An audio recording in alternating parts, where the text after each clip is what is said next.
आज हम करेंगे इंग्लिश एनसीईआरटी क्लास 7th का chapter number 4 the ashes that made trees bloom के question answers. So first question है the old farmer is a kind person, what evidence of his kindness do you find in the first 2 paragraph.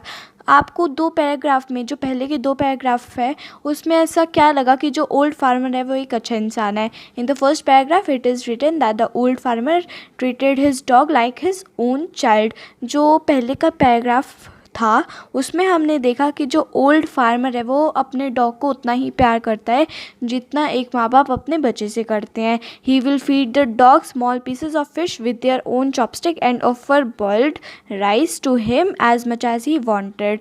तो हमने दूसरा देखा कि जो old farmer है वो अपनी खुद की चॉपस्टिक से, जिससे वो खाना खाता था। तो सेकंड पैराग्राफ में हमने देखा जो ओल्ड फार्मर है वो एक बहुत अच्छा इंसान है, वो बहुत ज़्यादा हार्ड वर्किंग है, बहुत ज़्यादा कड़ी मेहनत करता है और किसी क्रीचर को बिना हार्म करे, बिना चोट पहुँचाए वो अपना काम करता है और बर्ड्स को खाना भी देता है। वो these instances prove that the old man was a kind person.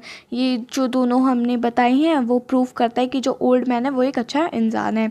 तो क्वेश्चन 2 है what did the dog do to lead the farmer to the hidden gold. उसके जो पेट डॉग है, जो ओल्ड फार्मर का पेट डॉग है, उसने ऐसा क्या किया कि उसको जो गोल्डन कॉइन्स है वो उसको मिल गए।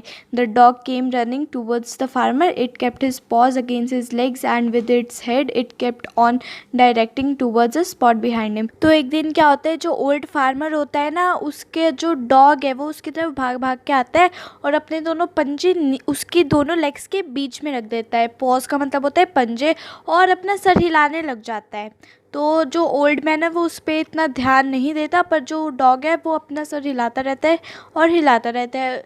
तो फार्मर को लगा कि क्या पता उसको कुछ खाने को मिल गया, और तो उसने उसको फॉलो करना स्टार्ट कर दिया। तो क्वेश्चन 3 है how did the spirit of the dog help the farmer first, how did it help next.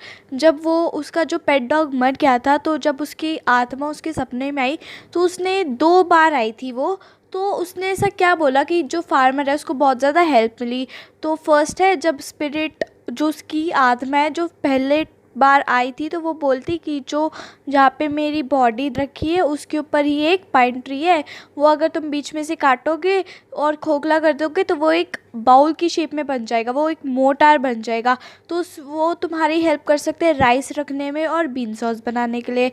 जब सेकेंड टाइम उसकी आत्मा आती है तो वो बोलते हैं जो तुमने मिल बनाई थी पाइन ट्री से वो तुम्हारे बुरे नेबर्स ने जला दी है, तो तुम उसकी जो जली हुई राख है, राख को बोलते हैं मैशेस, वो लो और जो सूखे पेड़ है उसके चारों तरफ फैला दो, तो वो दोबारा से खिल जाएंगे, उस पर दोबारा से फ्लावर्स आ जाएंगे। The farmer did this in front of the daimyo the landlord and was awarded with lavish gift. तो क्या होता है, जो ओल्ड फार्मर होता है, जो अच्छा वाला ओल्ड मैन होता है, जब उसने सारा ये करा, मतलब एशेस लेके सारी फैलाई, तो वो पेड़ खिल गया और डाइमियो बहुत खुश हो गया, तो उसने बहुत ज़्यादा उसको गिफ्ट्स भी दी। तो क्वेश्चन 4 है why did the daimyo reward the farmer but punish his neighbour for the same act.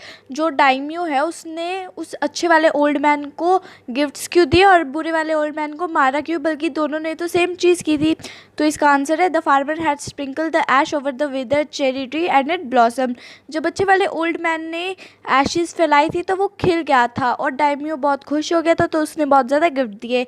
पर जो उसका बुरा नेबर है, जो गंदे वाला ओल्ड मैन है, जब उसने ऐशेस ली और फैलाई तो कुछ हुआ नहीं, कोई भी एक फूल भी नहीं खिला, बल्कि जो जली हुई राख थी ना वो हवा के कारण डाइमी और उसकी वाइफ की आँख में चली गई, नाक में चली गई, तो उनसे उनको बहुत ज़्यादा प्रॉब्लम हुई, उनको छींकें आने लगी। This spoiled the splendour of the procession and so the neighbour has punished by the man of the landlord.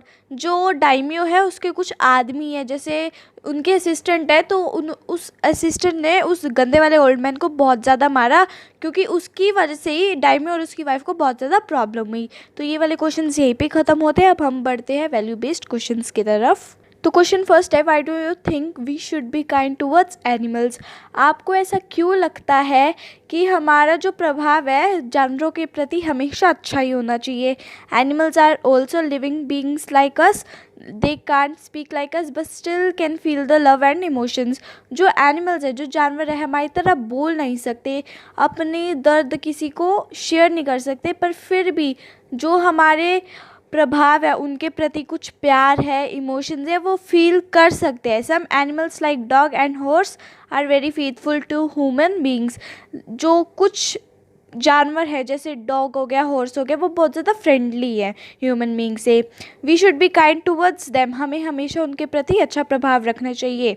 It is good to offer our left over food to the street dogs because they guard our homes. ये अच्छी बात है कि जो हमारा बचा कुचा खाना होता है, लेफ़्ट ओवर का मतलब होता है बचा कुचा, अगर हम उनको, जो गली में कुछ डॉग्स होते हैं जिनके पास कोई भी खुद का घर नहीं होता है, अगर हम उसको अपना लेफ़्ट ओवर फूड दें तो ये अच्छी बात है, उनको बहुत ज़्यादा हेल्प भी होगी। Chapati should be offer to homeless cows. जो बची कुची हमारी कुछ रोटियां होती है, चपाती इसको बोलते हैं हम रोटी, तो अगर हम उसको काऊ को दें, गाय को देंगे तो ये अच्छी बात है। In winter we should keep bowls of water for the birds. Injured animals like pigeons, cats and dogs should be taken to veterinary doctors by us. जब सर्दियों का मौसम आता है, हमें एक बाउल पानी का रख देना चाहिए अपने गेट के पास, ताकि जिस एनिमल को, जिस जानवर को चोट लगी हो तो वो आके पी ले और उसको थोड़ा रिलीफ मिले। One should not be greedy, why do you think so. हमें कभी लालच नहीं करना चाहिए, आपको ऐसा क्यों लगता है। We should feel contented about what we have. We should strive hard to earn things but not be greedy. हमारे पास आज तक जितना भी है हमें हमेशा कम ही लगता है, पर हमें और पैसा कमाने चाहिए ताकि हमारी जो भी विशेज़ है वो फुलफिल हो सके। Our greed make us to do many things which are not good और एथिकल। तो हमें बहुत ज़्यादा लालच आ जाता है, तो कोई भी कुछ भी हमसे काम करा ले वो हमें नहीं करना चाहिए लालच के कारण, क्योंकि क्या पता वो कैसा काम दे दे। We should make just demands that can be fulfilled easily and must make our earnings in honest means. हमें पैसे सोच समझ कर ही खर्चने चाहिए और अपनी डिमांड्स उतनी ही रखनी चाहिए जितना हम अफोर्ड कर सकते हैं। Our greed can turn us into corrupt and dishonest human beings. जो हमारी लालचता है, जो हमारा लालचपन है, वो हमें झूठा भी साबित कर सकते हैं। And must restrain ourself from becoming that. और हमें लालची होने से बिल्कुल अपने आप को रोकना है। Our need should be in limited and our wishes should be in control. हमारी जो विशेज़ है, हमारी जो नीड्स है, वो हमें अपनी कंट्रोल में ही रखनी चाहिए। जितना हमारे पास है अफोर्ड कर सकते हैं उतना ही खरीदना चाहिए। सो गाइस, चैप्टर 4 की क्वेश्चन आंसर्स यहीं पे ही ख़त्म हो चुके हैं और चैप्टर 4 कंप्लीट हो चुका है हमारा। तो मिलती हूँ मैं अपने नेक्स्ट वीडियो में, तब तक के लिए take care and bye. Thank you.